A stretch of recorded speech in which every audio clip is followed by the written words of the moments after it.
Hey everyone, welcome back to our channel. This is me, Aisha, representative of Doctors in Making Consultancy. I hope you all are doing well. So अगर आप हमारा ये video देख रहे हो, it means आप MBBS करने के बारे में सोच रहे हो अब्रॉड से, करेक्ट?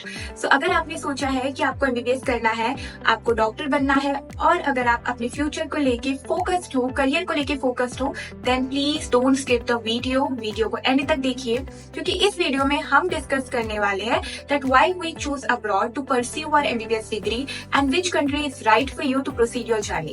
So वीडियो के एंड तक बने रहिए. इस वीडियो में मैं कोशिश करूंगी कि सिंपल लैंग्वेज में कम से कम टाइम में आपको चीजें एक्सप्लेन कर पाऊं ताकि आपके लिए डिसीजन लेना इजी होगा. गाइस 2021 के पहले कोई ज्यादा रूल्स रेगुलेशन नहीं हुआ करते थे जिसकी वजह से बच्चों के लिए काफी आसान हो जाता था MBBS क्लियर करना. पर 2021 से NMC की बहुत सारी गाइडलाइंस अप्लाई हुई है कंट्रीज पर जिसे कंट्रीज को फॉलो करना बहुत ज्यादा जरूरी है. सो कंट्री सिलेक्ट करते वक्त आपको सबसे पहले ये चेकआउट करना है कि जो भी कंट्री आपने सिलेक्ट की है वो NMC की सारी गाइडलाइंस को प्रॉपरली फुलफिल करती है भी या नहीं, ताकि 6 साल बाद आपका एजुकेशन वैलिड हो, इंडिया में आपको गवर्नमेंट परमिशन मिलने में, FMG क्लियर करने में कोई दिक्कत ना फेस करनी पड़े. So the first option is Nepal. हमारी नेबरिंग कंट्री है. NMC के सारे रूल्स रेगुलेशन भी फॉलो होते हैं. इंडिया से काफी सिमिलर एजुकेशन भी है, कल्चर भी सिमिलर है. आप इजीली वहां पे सर्वाइव कर पाओगे. लेकिन अगर आप नेपाल को अपने चॉइस में रख रहे हो देन आपको अपना बजट बहुत ज्यादा हाई रखना होगा because Nepal is very very very very costly. बहुत महंगी यूनिवर्सिटीज है, वहाँ का बजट बहुत ज्यादा हाई है. अगर आप नेपाल की यूनिवर्सिटी का बजट अफोर्ड कर सकते हो तो उससे बेटर है कि आप इंडिया में ही एजुकेशन ले लो. सेकेंड चीज, अगर आप नेपाल में यूनिवर्सिटी सिलेक्ट करते हो तो उस यूनिवर्सिटी के एडमिशन के पहले प्रोसेस में ही आपको एक बहुत ह्यूज अमाउंट पे करना होगा. इतना अमाउंट पे करने के बाद भी आपको कोई अश्योरिटी नहीं रहेगी कि आपका वहाँ पे एडमिशन कंफर्म है या नहीं. एंड सबसे इम्पोर्टेंट, नेपाल में आप अपने अकॉर्डिंग, अपने लाइकिंग के अकॉर्डिंग यूनिवर्सिटी चूज नहीं कर सकते हो.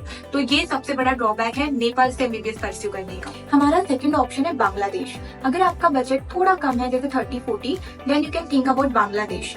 बट मैं आपको बिल्कुल भी प्रेफर नहीं करूंगी कि आप बांग्लादेश को 2025 के लिए ऑप्शन में रखें because the relation that we are sharing with Bangladesh is really not going well. काफी ज्यादा वायलेंस वहाँ पर चल रहा है इस वक्त जो कि इंडियन स्टूडेंट्स के लिए बिल्कुल भी सेफ नहीं है. और अगर आप 2025 के लिए अप्लाई करना चाहते हो देन आपके लिए ये जरूरी है कि आपने 2024 में या फिर 2023 में 12th पास आउट होना चाहिए. अगर आप 2022 या 2021 से 12th पास आउट हो देन आप एलिजिबल नहीं हो कि आप बांग्लादेश में अप्लाई कर पाओ. अब जो हमारे पास रिमेनिंग कंट्रीज बची है ऑप्शन में जैसे Kazakhstan, Uzbekistan, Georgia, Germany etcetera, इन सारी कंट्रीज में NMC की गाइडलाइंस प्रॉपरली फुलफिल हो भी रही है या नहीं हो रही है इस बात की कोई गारंटी नहीं है. बहुत सारे बच्चे जॉर्जिया की यूनिवर्सिटी से फैसिनेट होकर वहाँ पर एडमिशन ले लेते हैं. बट गाइस जॉर्जिया में सारी यूनिवर्सिटीज प्राइवेट है जिनका बजट बहुत ज्यादा हाई है. साथ ही साथ वहाँ पे आपको कोई भी इतना कुछ खास इंफ्रास्ट्रक्चर देखने नहीं मिलेगा. एंड द मोस्ट इम्पोर्टेंट, वहाँ पर इंडियन एम्बेसी नहीं है जिसकी वजह से अगर आप फ्यूचर में ट्रबल में आ रहे हो या फिर कोई परेशानी आ रही है, कोई दिक्कत आ रही है तो आपके सपोर्ट में वहाँ पे कोई भी नहीं होगा. नेपाल में आपको बजट का इशू है, बांग्लादेश में सिक्योरिटी का इशू है, चाइना में लैंग्वेज का इशू है, बाकी बच्चों की कंट्रीज में NMC के रूल्स प्रॉपरली फॉलो नहीं होते हैं जिसकी वजह से आपको दिक्कत हो सकती है. सो इन सारी कंट्रीज के बाद आपके पास सबसे ज्यादा सेफ ऑप्शन कौन सा बचता है, वो है रशिया. बार बार हम आपको क्यों प्रेफर करते हैं कि रशिया ज्यादा बेहतर है इन सारी कंट्रीज से, क्योंकि हमारे पास कुछ रीजंस है जो काफी छोटे छोटे रीजंस है लेकिन आपके फ्यूचर पे काफी बड़ा इम्पैक्ट क्रिएट करते हैं. सो अगर आप एक ऐसी कंट्री से MBBS करना चाहते हो जो आपके लिए सेफ है, जहाँ पर NMC की सारी गाइडलाइंस को प्रॉपरली फुलफिल किया जाता है, WHO अप्रूव्ड है, ग्लोबली रिकॉग्नाइज्ड है, जो आपको बेस्ट मेडिकल एजुकेशन प्रोवाइड करती है वो भी अफोर्डेबल फीस में, देन विदाउट एनी डाउट आप रशिया को सिलेक्ट कर सकते हो.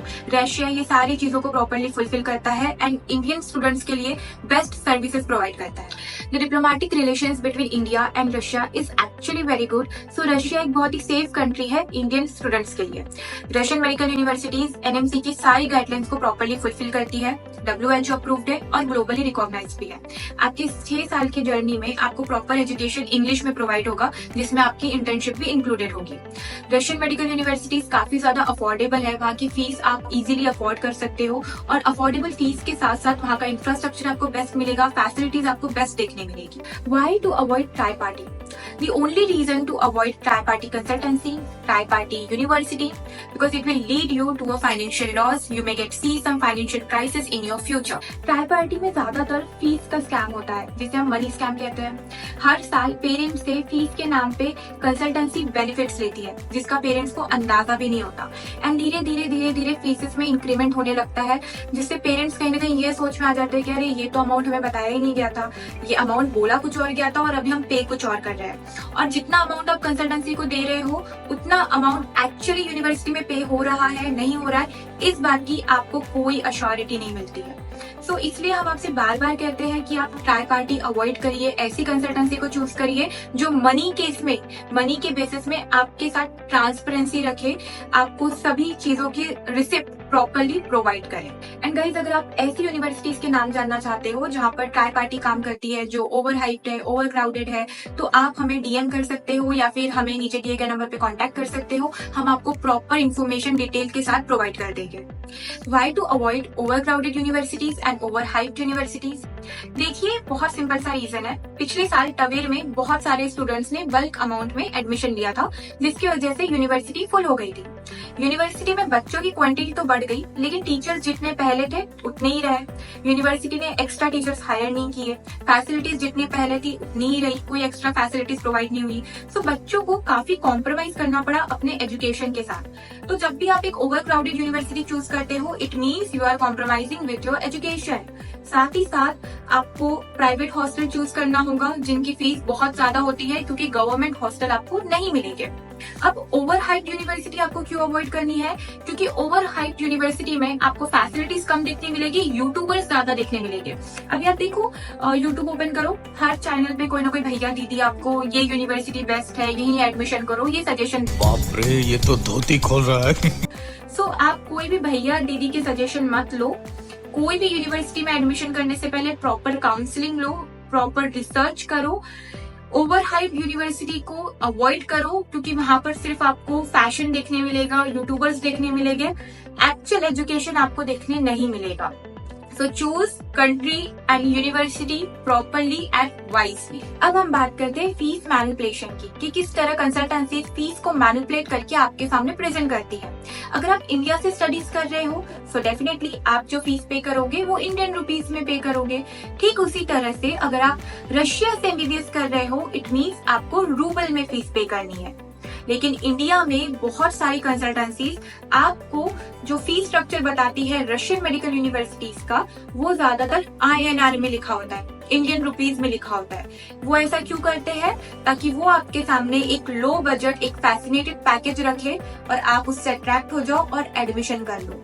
लेकिन आगे चल के जब आप खुद से फीस पे करोगे, तब आपको रियलाइज होगा कि नहीं, जो फीस मुझे बताई गई थी वो डिफरेंट है और जो फीस मैं पे कर रहा हूँ वो डिफरेंट है। So this is how fees manipulation work. तो जब भी आप कोई कंसल्टेंसी में जाते हो, मेक श्योर करो कि वो कंसल्टेंसी आपको जो भी फीस बता रही है यूनिवर्सिटी की, हॉस्टल की, वो प्रॉपर रूबल में बताई जाए।